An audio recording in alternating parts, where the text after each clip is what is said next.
Okay, so we are at the end of the chapter. देखते हैं अब हमने पूरी जर्नी देखी एब्राइट की.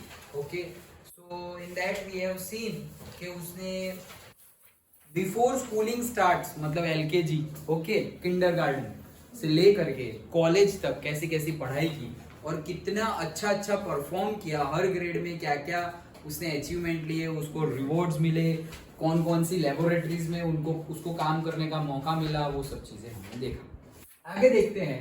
एब्राइट and his college roommate James R Wong worked all that night drawing pictures and constructing plastic models of molecules to show how it could happen.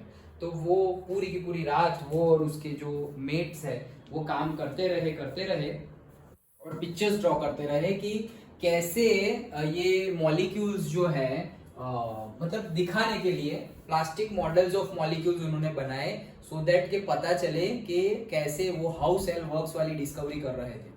Okay, और उन्होंने discovery की थी कि वो जो गोल्ड स्पॉट्स नेक पे दिख रहे हैं प्यूपा के ओके उसमें से ही ऑर्गेनिज्म और से एंजाइम रिलीज होते हैं और वो एंजाइम रिलीज हो तो ही प्यूपा का बटरफ्लाई का अच्छे से ग्रोथ होता है, उसके विंग का, अदरवाइज अच्छे से उसका ग्रोथ नहीं होता है. That they were trying to search. Together they later wrote the paper that explained the theory. तो सब दोनों ने मिलके मतलब जेम्स आर रॉन्ग नहीं वोंग एंड एब्राइट ने मिलकर वो पेपर लिखा ओके और लेटर लिखा पूरा का पूरा. Surprising no one who knew him, Richard Ebright graduated from Harvard with highest honors. मतलब कि किसको सरप्राइज नहीं हुआ. Harvard university one of the top most universities in the world. Okay, Harvard है, ऑक्सफोर्ड है, स्टैनफोर्ड है, हमारी सारी आईआईटीज है, बिट्स है.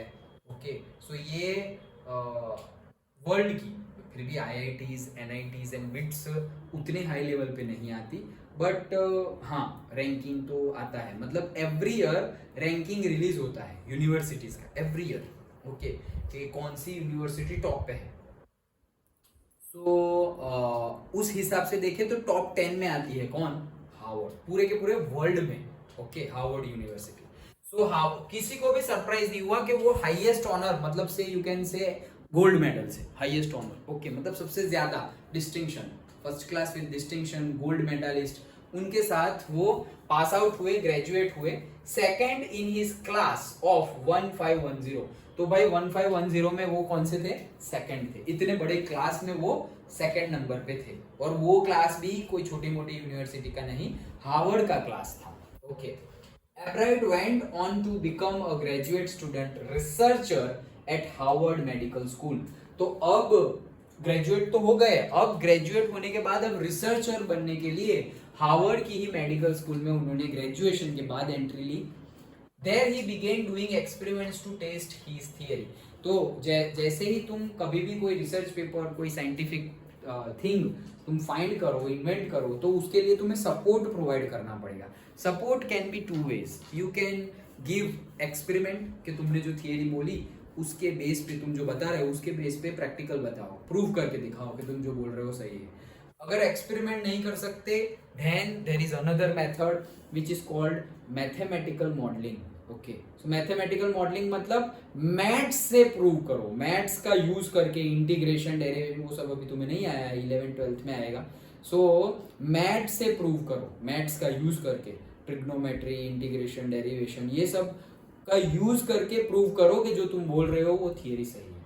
ओके, हम सोचेंगे सर मैथ्स का यूज करके बायोलॉजी की थियरी कैसे प्रूव करेंगे. हो सकती है, वही चीज तो सीखनी है कैसे करनी है. ओके, जैसे फिजिक्स है तो फिजिक्स हम देखते हैं उसमें कितना मैथ्स आता है, अभी तुम देख रहे हो कितने न्यूमेरिकल्स आते हैं. अभी 11th-12th में अगर 11th-12th में तुमने साइंस लिया, फिजिक्स में तो ऑप्शन ही नहीं है. मैथ्स और बायोलॉजी में ऑप्शन है, फिजिक्स में, केमिस्ट्री में तो कोई ऑप्शन नहीं है. तो भले ही तुम बायोलॉजी लो तो भी फिजिक्स में इतना मैथ्स आता है कि तुम्हें लगेगा ही नहीं कि तुमने मैथ्स नहीं लिया है. Okay, like that. क्योंकि डेरिवेशन जो प्रूव करना होता है वो मैथ्स की हेल्प से या एक्सपेरिमेंट के बेस पे करना होता है. जिसके एक्सपेरिमेंट हो सकते हैं। अभी जैसे फिजिक्स में थियरी है कि भाई अर्थ की सरफेस से ऊपर जाएंगे तो ग्रेविटी कम होगी, अर्थ की सरफेस से नीचे जाएंगे तो भी ग्रेविटी कम होगी। ये तो थियरी है, अब इसको प्रूव करना है। तो इसको प्रूव करने के लिए क्या हम अर्थ की सरफेस पे ऊपर जाए नीचे जाए, ग्रेविटी मेजरमेंट करने के इंस्ट्रूमेंट्स लाए, तो वो तो लैक्स और करोड़ में चले जाएंगे। ओके, तो हर बार कौन crore and crore rupees spend करेंगे एक एक थियरी के लिए? एक ही चैप्टर में सपोज 15 थियरीज आ रही है, तो 15 थियरीज के लिए सपोज 1 करोड़, तो 15 करोड़ तो हो गए एक ही चैप्टर के लिए। ओके, सोचो। और वैसे 15 चैप्टर्स है पूरे फिजिक्स में, पार्ट 1 पार्ट 2 लाइक दैट। वो भी सिर्फ 11-12 का फिजिक्स, तो सिर्फ 11-12 वाला थोड़ी है, कॉलेज लेवल और उसका कितना। तो सबके लिए experiments are not possible. Okay, तुम बोलोगे कि भाई एक प्लेन आ रहा है, इतनी स्पीड से जा रहा है और कहीं टकरा गया, क्रैश हो गया, उसकी स्पीड कितनी थी, वेलोसिटी फाइंड करो। तो एक्चुअल में थोड़ी हम प्लेन को टकराएंगे, नहीं तो गया खर्चा, पूरा प्लेन बनाने का खर्चा चला गया। ओके, कॉस्ट गई पूरी। तो उसके लिए फिर हमें प्रूव करना हो तो हम कहाँ से प्रूव करेंगे? मैथ से प्रूव करेंगे। तो उसने स्टार्ट किए अपने एक्सपेरिमेंट्स, मैथ्स तो नहीं, उन्होंने एक्सपेरिमेंट से स्टार्ट किया। If the theory proves correct, it will be, but experiments are easy compared to the mathematical modeling. ऐसा नहीं बोल रहा हूँ mathematical modeling tough होता है, but जिसको सूट होता है उसको सूट होता है। ओके, सबको नहीं होता। If the theory proves correct, it will be a big step towards understanding of the process of life. उसकी थियरी अगर सही हो गई तो जो अंडरस्टैंडिंग ऑफ लाइफ है वो समझने के लिए उसकी थियरी बहुत ही बड़ा स्टेप है, बहुत ही बड़ी सक्सेस है ये। It might also lead to a new ideas for preventing some types of cancers and other disease. अगर ये सही हो गया तो कैंसर और दूसरे टाइप की डिजीज जो है उसकी ट्रीटमेंट में, उसके प्रिवेंशन में भी इसकी थियरी का काम आ सकता है। All of these is possible because of Albright's scientific curiosity. और ये सब कुछ हुआ सिर्फ और सिर्फ एब्राइट्स की साइंटिफिक क्यूरियोसिटी की वजह से। His high school research into the purpose of the spots on monarch pupae eventually led him to his theory about cell life. तो हाई स्कूल में जो प्यूपा पर जो गोल्ड स्पॉट्स थे वहां से वो समझता गया और फाइनली कहाँ घुस गया? हाउ सेल वर्क्स, वो उसने समझ लिया। Richard Albright has been interested in scientific science since he first began collecting butterflies, but not so deeply that he has not time for other interest. अब देखो, अब उसका कैरेक्टर बता रहे हैं। साइंटिस्ट does not mean कि Einstein के जैसे भाई अलग कमरे में बैठ के कर रहे हैं, एक्सपेरिमेंट कर रहे हैं, ढूंढ रहे हैं। नो, मतलब यही बोल रहे हैं कि भाई इंटरेस्ट तो उनको पहले से ही था। बटरफ्लाई का इंटरेस्ट तो कब से था भाई, पहले स्टैंडर्ड में नहीं था तब से वो कलेक्ट कर रहा था butterflies. But that does not mean कि वो एक ही आइडिया पे, एक ही थियरी पे चिपक गया और उसने पढ़ाई के अलावा कुछ किया ही नहीं। ओके, इट्स नॉट, जैसे हम बोलते हैं ना एक्स्ट्रा करिकुलर एक्टिविटी। तो कोई होते हैं स्टूडियस स्टूडेंट, स्टूडियस मतलब कि एकदम पढ़ाकू। ओके, उसके भी बहुत सारे वर्ड्स हैं। ओके, बट मतलब कि पढ़ाकू मतलब सिर्फ पढ़ने में ही अच्छे। ओके, हम ऐसा नहीं बोल रहे कि they are wrong, it's a phase of life. Suppose तुम 1 to 10 में स्टूडियस हो, 11-12 में सबसे ज़्यादा मस्ती करने वाले नॉटी तुम ही हो, ऐसा भी हो सकता है। ओके, या फिर 1 to 12 में तुम बहुत ज़्यादा नॉटी हो, कॉलेज में तुम बहुत ही ज़्यादा स्टूडियस हो, ऐसा भी हो सकता है। The only thing certain is about that is the change. Change होगा ही, हमारे बाहर एनवायरनमेंट में, वर्ल्ड में भी कंटिन्यूअसली चेंज होगा और हमारे अंदर भी कंटिन्यूअसली चेंज हो रहा है। सो कभी भी किसी पे ऐसे थप्पा नहीं लगा देना है कि ये बंदा ऐसा ही है या मैं ऐसी ही हूं या ऐसा ही हूं। No, we are continuously changing depending upon our knowledge, our experience, our environment, our mates with whom we are spending the times. Okay, तो उसके साथ साथ हम कंटिन्यूअसली चेंज होते जाते हैं, हमारे आइडियाज, हमारी मेंटालिटी, हमारी साइकोलॉजी चेंज होती जाती है। Okay, so that is the thing. So बोल रहे हैं कि भाई वो ऐसा नहीं है कि उसके किसी के लिए उसके पास टाइम ही नहीं था। Ebright also became a champion debater. भाई वो एक चैंपियन डिबेटर था, मतलब जो डिबेट कंपटीशन होती है तो भाई वो एक चैंपियन था डिबेट कंपटीशन में। एंड पब्लिक स्पीकर ऑल्सो, अच्छा वाला पब्लिक स्पीकर भी था। इट्स अ कैरेक्टरिस्टिक्स, किसी को भी ऐसे तुम स्टेज पे खड़े कर दो और बोलो बोलो क्या बोलो लाइक दैट।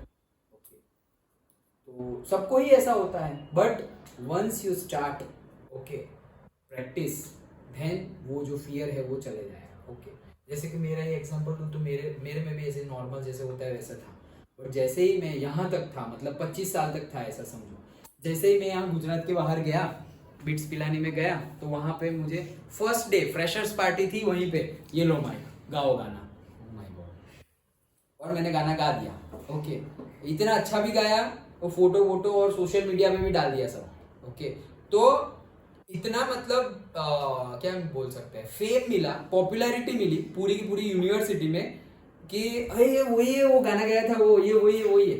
हुआ क्या पता है, पहले ही बॉल पे 6 जैसा हो गया। क्यों? क्योंकि अब लोग इतनी प्रशंसा कर रहे हैं, मतलब अंदर से अरे यार मैं अच्छा करता हूँ ऐसे। ओके डर नहीं लगता, स्टेज पे जाके गाना गा दिया, डर नहीं लग रहा है ऐसे लाइक दैट। और ऐसा भी नहीं कि वहां सिर्फ मेरी उम्र के थे, मेरी उम्र के तो फ्रेशर्स थे, वहां तो सीनियर्स भी थे, सारे सीनियर्स लोग फ्रेशर्स को पार्टी देते हैं, और फिर जब उनका एंड हो, मतलब उनकी कॉलेज खत्म होने वाली हो, तो फ्रेशर्स मिलके सीनियर को फेयरवेल पार्टी देते हैं। 2 टाइप की पार्टी होती है, पहली फ्रेशर्स पार्टी मतलब जब तुम एंटर कर रहे हो, और दूसरी फेयरवेल पार्टी मतलब जो लोग जा रहे हैं कॉलेज छोड़ के, उनको फ्रेशर्स को उनको पार्टी देनी है लाइक दैट। बट धीरे धीरे करके अच्छा गाना, बातचीत करना वहाँ पे, और वापस इंग्लिश में कम्युनिकेट करना, क्योंकि यहाँ तो हम हिंदी और इंग्लिश, हिंदी भी नहीं सॉरी गुजराती। ओके भले ही इंजीनियरिंग पूरा इंग्लिश मीडियम में किया हो, हम कभी बात करते हैं क्या? नहीं करते, that is the truth. Okay और मैं तो गुजराती मीडियम में पढ़ा था, till 12th I have studied in Gujarati medium.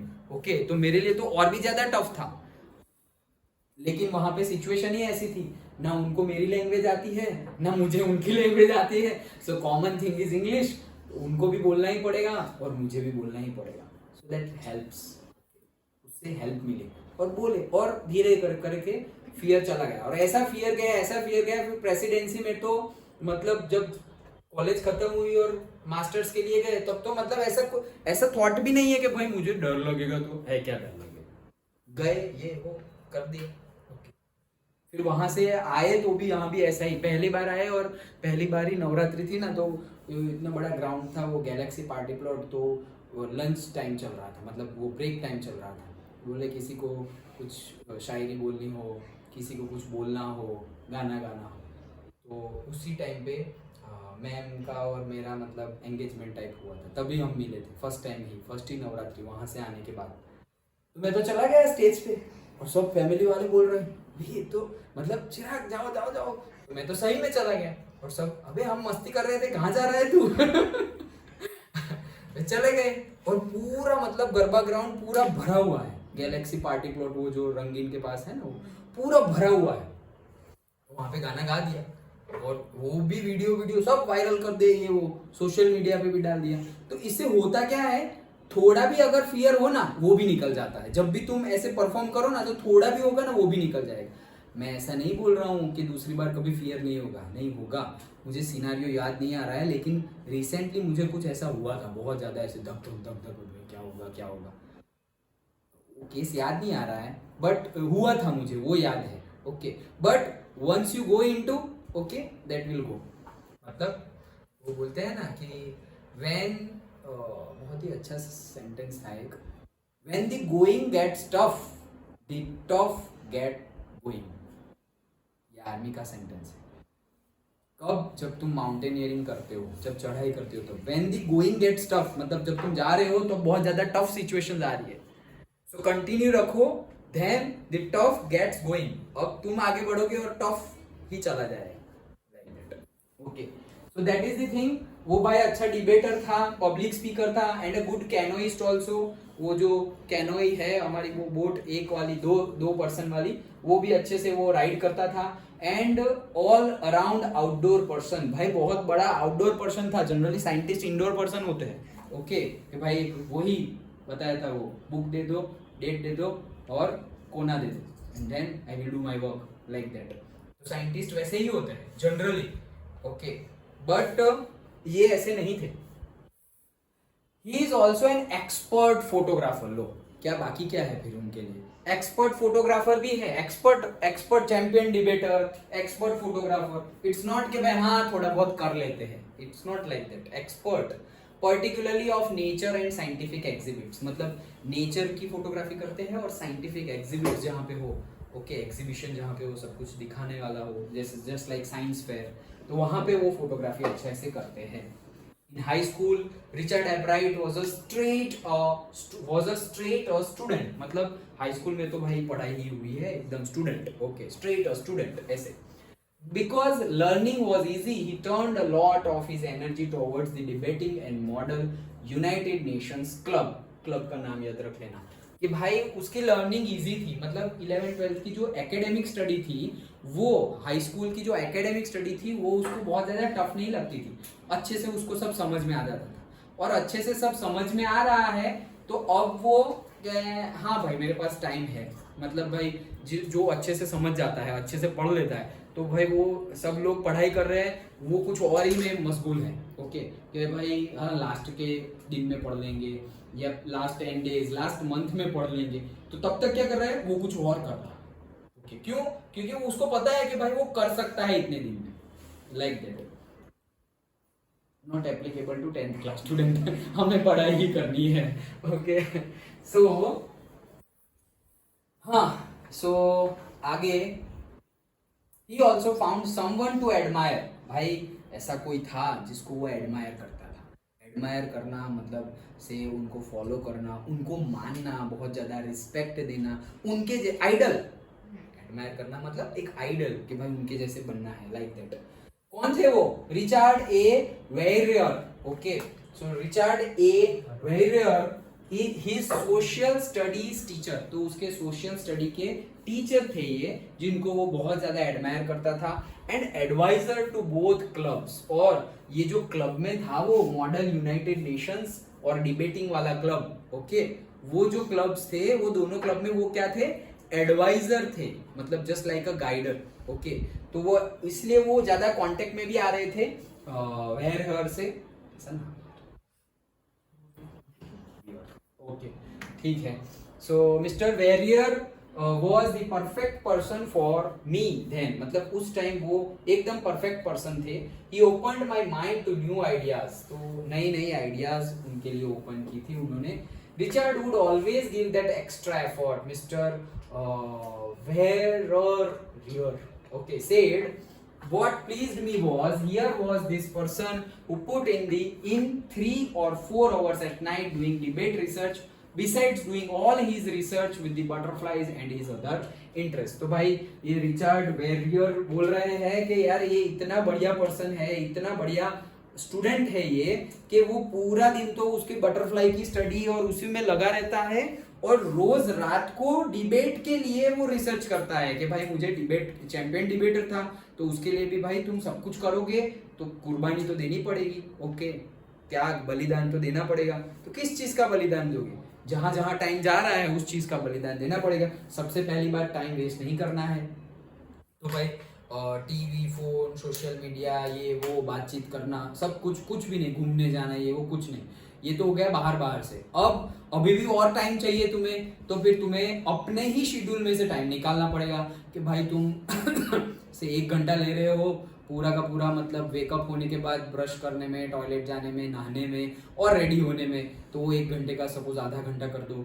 खाने के लिए सपोज तुम ब्रेकफास्ट, लंच, डिनर मिलके 1.5 आवर और 1 आवर ले रहे हो, तो उसको 15 मिनट्स कर दो और 45 मिनट्स में कंप्लीट कर दो। कुछ ना कुछ ऐसे कहीं से टाइम निकालना पड़ेगा, ओके। रात को सपोज 8 घंटे सोते हो तो 6 घंटे सो जाओ, 2 घंटे वहां से मिल गए, कुछ ना कुछ हमें बलिदान, ये सारे बलिदान है, ये सारे सेक्रीफाइस है, ऐसे ही तो कुछ बड़ा नहीं मिल जाता ना, ओके। हमने इनपुट वैसा दिया होगा तब जाके आउटपुट वैसा मिलेगा, इनपुट हमने नॉर्मल दिया है तो आउटपुट भी नॉर्मल एवरेज जैसा आएगा, सो दैट इज द थिंग। तो उन्होंने भी, और सारे ही स्टूडेंट की लाइफ में ये फेज तो आ ही जाता है जो कि उनको देना ही पड़ता है, ओके, बलिदान देना ही पड़ेगा, भले ही तुम एक्स्ट्रा एक्टिविटी करो या ना करो, बट गोल ही इतना बड़ा रखना है कि करना ही पड़ेगा, ओके। फिर चाहे तुम एक्स्ट्रा एक्टिविटी करो या ना करो, और ये प्रैक्टिस डाल दो। अभी तुम 10th में हो, this is the first step, अभी तो फिर हाई स्कूल स्टडीज करो या डिप्लोमा करो, उसके बाद ग्रेजुएशन करो, फिर पोस्ट ग्रेजुएशन करो, आई कैन रिमेम्बर एक दिन एक ऐसी भी एग्जाम थी जिसमें मैं आई थिंक सोया ही नहीं था, नॉट स्लेप्ट, इंजीनियरिंग सोया ही नहीं। और शायद शायद नहीं नहीं हाँ याद आ गया, 2.5 आवर्स हो गया था। इंजीनियरिंग में एक ऐसी एग्जाम थी लास्ट सेमेस्टर में, फाइनल एग्जाम ही थी 8th सेमेस्टर, तब मैं सिर्फ 2 और 2.5 आवर्स हो गया था। क्यों? डर लग रहा था अंदर से, कॉन्फिडेंस नहीं आ रहा था, बोले अब तो सोना भी नहीं है, क्योंकि लास्ट एग्जाम में, फाइनल एग्जाम में कुछ ऊपर नीचे हो गया तो क्या करेंगे, लाइक दैट। कॉन्फिडेंस ही नहीं आ रहा है अंदर से, तो सोया ही नहीं, पढ़ता रहा पढ़ता रहा पढ़ता रहा। और ऐसा भी नहीं एग्जाम देने के बाद रिलैक्स हो गया, जब तक रिजल्ट नहीं है ना तब तक अंदर से वही है, मतलब it was less worldly more mentally, mentally ही वो प्रॉब्लम था कि कॉन्फिडेंस नहीं आ रहा है। एग्जाम दे दी भाई, पता है लिख के आया है, अब तो श्योर हो जाओ, तो भी ऐसा, तो वैसा एक केस था। और बिट्स पिलानी में जब मैं मास्टर्स कर रहा था तब तो ऐसा समझो हर एग्जाम में 3 घंटे सोता था, 3 घंटे। अरे रात के 2:30 बजे 3 बजे तो हम मैस जाते थे, ओके, मतलब कैंटीन जाते थे कुछ भी, और कैंटीन बंद हो जाती है कभी कभी 2 बजे 2:30 बजे, तो फिर कुछ भी, फिर तो जो भी कुछ रखा हुआ हो, मैगी ये वो खा लिया, क्योंकि भूख लगेगी, कंटिन्यूसली तुम वर्क कर रहे हो तो सो जाओगे तो पता नहीं चलेगा बॉडी को, बट पढ़ रहे हो तो भूख लगेगी। और अगर डिनर एकदम दबा के कर लिया तो फिर पढ़ाई में मन नहीं लगेगा, फिर सो जाओ। तो सब कुछ मेंटेन करके खाना है, मतलब लंच भी इतना खाना है कि सोने का मन ना हो जाए, डिनर भी ऐसा इतना खाना है कि फिर सो ना जाओ। और अगर सोना ही है नॉट कंट्रोलेबल तो पेट भर के खाओ, सो जाओ। और ऐसा भी करते थे हम, ओके, कि पेट भर के खाया, 9:30 बजे सो गए, 1 बजे उठ गए, 1 बजे से पूरी स्टडी शुरू, नहीं सोना है, पढ़ते रहे, 5 6 7 बजे तक पढ़ा। अब थोड़ा हैवी लग रहा है तो आधा घंटा रेस्ट कर लिया, सो गए, नैप ले लिया जस्ट लाइक, और फिर उसके बाद नहा धो के college.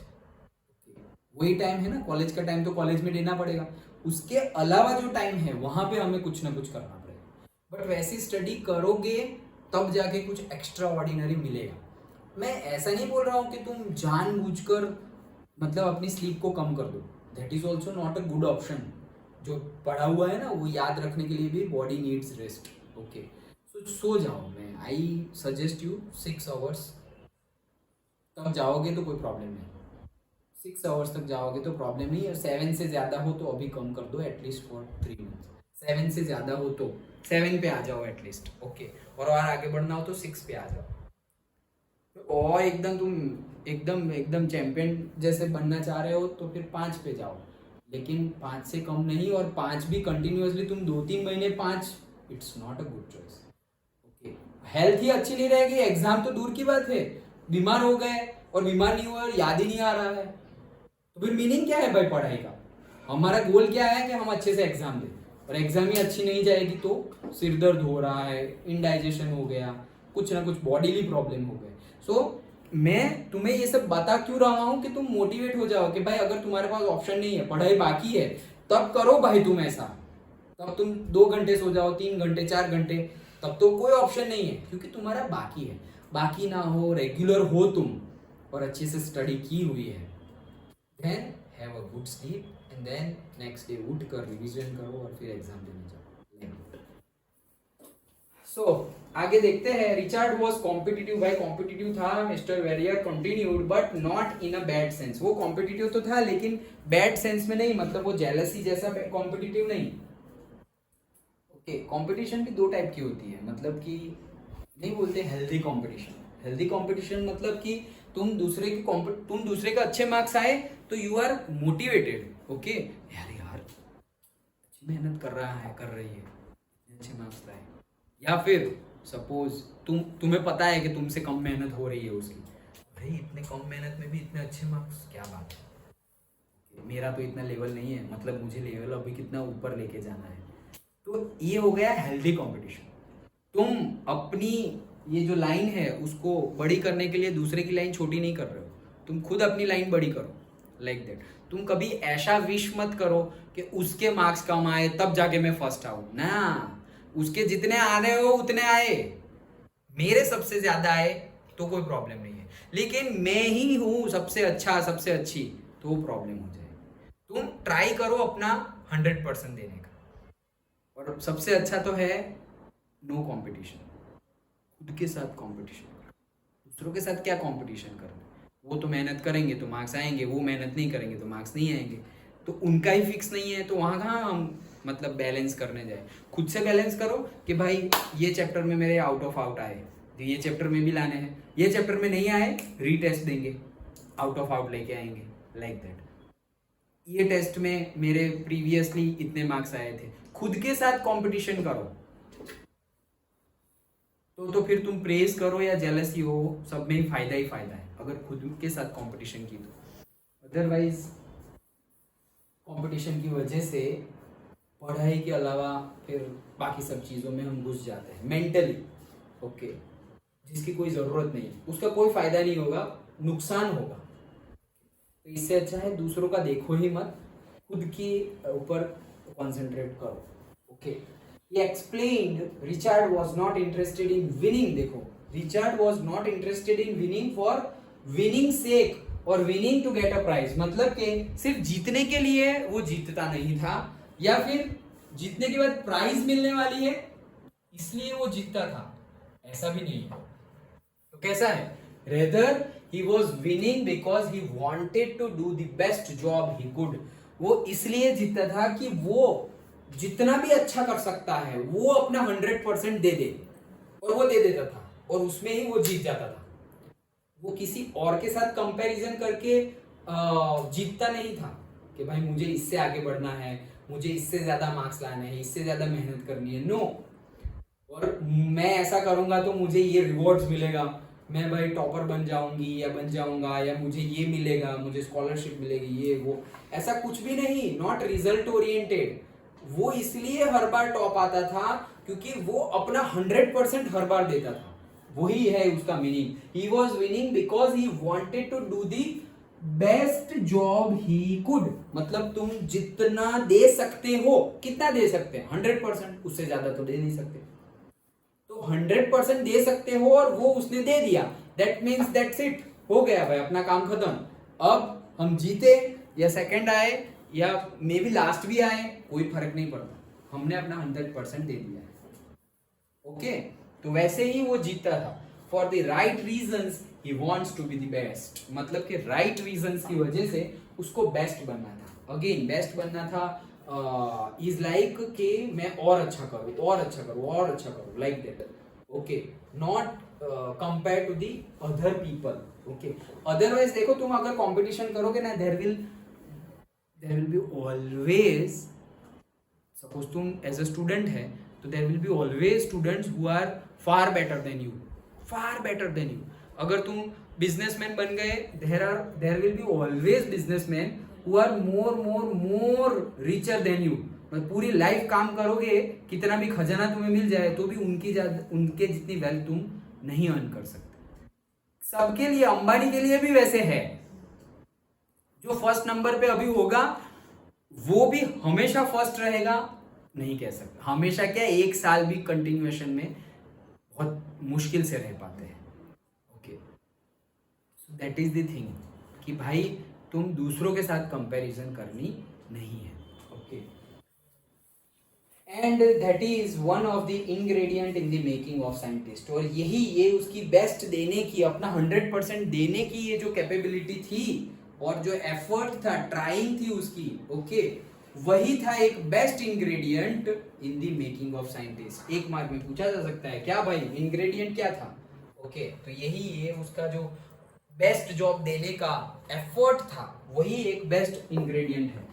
Start with the first rate mind, भाई माइंड पहले से काम करता था, क्यूरियोसिटी भी उसमें थी। अब देखो इंग्रेडिएंट बना रहे हैं मेकिंग ऑफ साइंटिस्ट, पहले डाल दिया क्या, माइंड डाल दिया, अच्छा खासा फर्स्ट रेट का, फर्स्ट रेट मतलब एक नंबर का, ऐसे फर्स्ट नंबर, ओके, तो फर्स्ट रेट मान ला माइंड, देन ऐड क्यूरियोसिटी, तो भाई थोड़ा नमक डाल दो तो ऐड तो curiosity, and mix in the will to win for the right reason, और जीतना ही है, सबसे अच्छा ही बनना है। सबसे अच्छा क्यों बनना है, क्योंकि तुम बना रहे हो इसलिए सबसे अच्छा बनना है, दूसरों का तो हमारे हाथ में है ही नहीं, हम बना रहे हैं हमारी लाइफ, तो हम ऐसे ही चाहेंगे ना कि हम सबसे अच्छे बने, दैट्स इट। ओके, तो एब्राइट has these qualities from the time the book The Travels of Monarch 10 opened the world of science to him, Richard Ebright has never lost his scientific curiosity.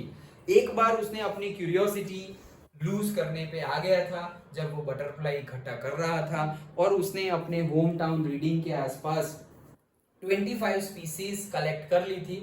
अब वो थोड़ी टीडियस टायरसम एक्टिविटी हो गई थी, तो भाई अब करे तो करे क्या, और तब जाके उसको उसकी मम्मी ने बुक दी थी, the travels of monarch 10। Book का नाम याद रह गया है ना भाई अब तो। Okay, so the travels of monarch 10। एक तो तुमने क्या लिखा था, क्या लिखा था? टाइगर लिखा था। हाँ, मैंने सोचा कि ये क्या लिखा है। कोई बात नहीं, होता है। द ट्रैवल्स ऑफ मोनार्क 10, तो वो जो बुक दी थी तब से उसकी क्यूरियोसिटी कभी खत्म हुई नहीं। हाँ, एक बार खत्म वापस थोड़ी बहुत आ गई थी, कब? जब उसने वो टैगिंग कर करके जब बटरफ्लाई छोड़ रहा था तो वहां कोई रिजल्ट ही नहीं मिल रहा था, ओनली 75 माइल्स तक वो जा रहे थे, वो भी आउट ऑफ 1 और 2 उतने ही जा रहे थे, तब थोड़ा वापस डाउन हुआ था। लेकिन फिर वो डाउन हुआ था, फिर अब किसने किया? उर्कुहार्ट ने। ओके, मतलब यूनिवर्सिटी के प्रोफेसर ने उसको लेटर लिखा, और फिर जाके उसको सजेशंस मिले, आइडियाज मिले, तो उसने वो आइडियाज के साथ साथ दूसरी जगह पे साइंस फेयर में गया and all, 7th grade 8th grade वो वाली story. So this is all about the making of scientist. Understood? Chapter समझ में आ गया? अब तो अच्छे से समझ में आ गया ना, अदरवाइज स्टूडेंट को अगर पढ़ा ना हो तो ऊपर ऊपर से शायद ऐसा लगे, लेकिन अगर सारे वर्ड्स और सब कुछ समझ में आ जाए तो it will be easy. Story समझ में आ गई पूरी? अंडरस्टूड? ओके देन स्टार्ट करते हैं नेक्स्ट चैप्टर।